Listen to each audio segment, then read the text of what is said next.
ये अभिनव प्रतिभा आम मुकिम बाबू ठार शिखी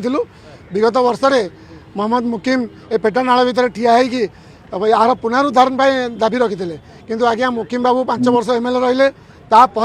तांकर झील 2 वर्ष है रही किंतु आज पर्यंत पेटा नाल कथा समाधान हो पारानी कि कौन अव्यापन काम आरंभ हो पारानी तेणु आज विक्षोभ करके विरोध प्रदर्शन करके कैफत मागुचु जे आप जो स्वप्न कटकवासी को देखी आसी 7 वर्ष होगा से स्वप्न कहीं आप पूरण करूँ जदि आज ये कथा पेटा नाल पुनरुद्धार न हुए आगामी दिन में यह व्यापक रूप दिज्व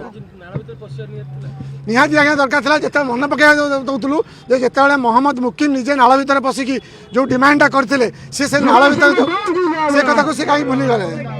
गोटे कथा आपनकर प्लाकार्ड रे लिखिछंती जे मेयर यूरोप कर देबे कटक को आज्ञा से तो किछि कले से कथा आज्ञा देखु मेयर हूँ कि आमर एमएलए हूँ कटक बारवाटी को पूरा एकदम विध्वस्त कर सारे जिते बड़े आज्ञा जलबंदी लोक रोते माने बुली बुलिका लोक कहते जे आम जिते आसबू शासन को आसबू कि आम जो पावर को आसबू से कटक को जलमुक्त जलबंदी मुक्त करूँ एवं पेटा नाल समाधान करूँ मेयर ए कथा को आउ भूली गले मन ना सी जो बस्तीवासी मानक नहीं गादी की आसी से कथा आजिकल आउ मन पड़ूनी।